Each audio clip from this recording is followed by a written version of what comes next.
दोस्तों, मैं हूं साजिद हुसैन और आज मैं एक ऐसी चीज पर बोलने जा रहा हूं जो मजेदार है, चमकदार है और उसी के साथ खतरनाक भी बन सकती है। बात हम कर रहे हैं गूगल जेमिनी नैनो वाले एआई सारी ट्रेंड की, जिसने लोगों की सेल्फी को 90s बॉलीवुड पोस्टर जैसा बनाकर वायरल कर दिया है। और आप समझिए, ये सिर्फ फन फिल्टर नहीं है दोस्तों, ये हमारी प्राइवेसी, हमारी इमेज और हमारी बात कहने की आज़ादी पर असर डाल सकता है। आप सोच रहे होंगे क्या हुआ कि बस एक फोटो में साड़ी लगा दी तो क्या नुकसान है? नुकसान यह है कि जब आपकी फोटो को बिना पूछे एआई किसी और कॉन्टेक्स्ट में बदल दे, आपकी पहचान का उपयोग और आपकी इज्जत का खेल बन सकता है। कल को वही फोटो किसी दूसरे कैप्शन के साथ वायरल हो और लोग उस पर ट्रोल करें।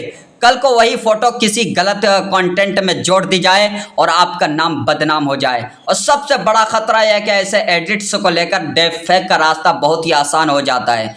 पहले बात करते हैं, ये ट्रेंड इतना आकर्षक क्यों है? एआई एक क्लिक में आपका ड्रामेटिक रूप दे देता है। कोई स्टाइलिस्ट नहीं, कोई मेकअप नहीं, बस एक बटन और आप बन गए 90s स्टाइल आइकॉन। और हमारे दिमाग को तुरंत वही चीज़ पसंद आ जाती है, तो जो चमकदार हो, जो अच्छी लगे, जो तुरंत शेयर कर सके, इसलिए ये ट्रेंड अब वायरल हो जाता है। आई बॉल से मिलते हैं और आई बॉल से पैसे बनते हैं, पर यही आसान रास्ता हमारी सुरक्षा के लिए मुश्किल बन जाता है। अब असली मुद्दा समझिए, टेक्नोलॉजी इतनी शक्तिशाली है कि वह हमारी अनुमति के बिना भी हमारी तस्वीरों पर काम कर सकता है। कई बार लोग खुशी खुशी में अपनी तस्वीरें देते हैं, पर समझ नहीं पाते कि तस्वीरें कितने लोगों के सर्वर पर जाएंगे, कितने लोगों द्वारा इस्तेमाल की जाएगी और किस तरह से बदली जाएंगी। आपकी मजाक आजकल आपकी बीमारी बन सकती है, क्योंकि वंस वायरल ऑलवेज वायरल हटाना मुश्किल हो जाता है। इसके बाद जाता है प्राइवेसी का सवाल।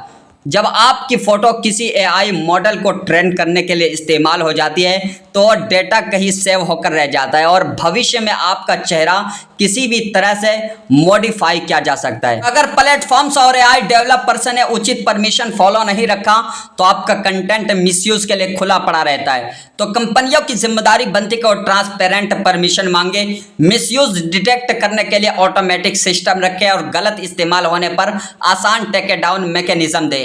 और अगर हम यूजर्स के तौर पर क्या करें, तो पहले अपनी प्राइवेट तस्वीरें पब्लिक क्लाउड पर बिना इंक्रिप्शन के ना रखें। अपने सोशल मीडिया की प्राइवेसी सेटिंग चेक करें, फेस रिकॉग्निशन और फोटो यूज परमिशन बंद पर सीमित रखें। और अगर कोई मज़ेदार एआई एडिट मांगे तो लिखित परमिशन ले या सदे हुए तरीके से रिजेक्ट कर दे। और अगर आपकी फ़ोटो का दुरुपयोग हुआ तो स्क्रीनशॉट और यूआरएल सेव करके तुरंत रिपोर्ट करें। लोगों को ये समझना होगा कि मज़ा और सुरक्षा के बीच संतुलन ज़रूरी है और हम अकेले नहीं हैं। अगर ये ट्रेंड चल रहा है तो इसका अर्थ ये भी है कि हम सबको इस पर खुलकर बात करनी चाहिए। रेगुलेशन और बेस्ट प्रैक्टिसेस बने। एक छोटा सा उदाहरण लीजिए, मान लीजिए किसी ने आपकी बिना पूछे तस्वीर लेकर एआई से साड़ी पहनाकर उसे किसी अशोभनीय कैप्शन के साथ पोस्ट कर दिया है। आप कहेंगे ये मजाक है, पर आपका नाम बचाना मुश्किल हो जाएगा, क्योंकि लोग शेयर कर चुके होंगे, कमेंट्स कर चुके होंगे और कुछ लोगों की सोच बदल गई होगी। रेपुटेशन मैनेजमेंट के लिए आपको लंबा समय और मेहनत लग सकती है। टेक्नोलॉजी का उपयोग करने वाले लोगों को भी एथिक्स सीखना होगा। मजाक करते वक्त दूसरों की सहमति ले क्रिएटर्स को बताना चाहिए ये एआई एडिट है और किसने किया है।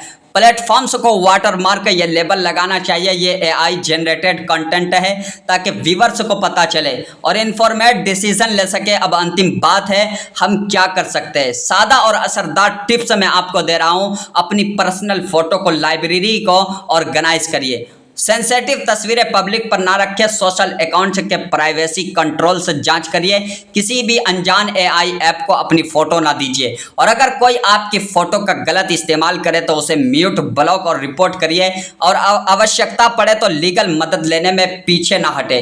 यह ट्रेंड दिखने में जितना मज़ेदार है, उतना ही सावधान रहने की भी मांग करता है। हमारी डिजिटल पहचान हमारी असल पहचान से जुड़ी हुई है और उसे हल्के में लेना महंगा पड़ सकता है। अगर आपको यह वीडियो उपयोगी लगा हो तो लाइक कीजिए, शेयर कीजिए और चैनल को सब्सक्राइब करना ना भूलें। और कमेंट बॉक्स में अपना प्यारा सा कमेंट्स ज़रूर कीजिए। मैं हूं साजिद हुसैन और मैं जानना चाहता हूं आपकी राय।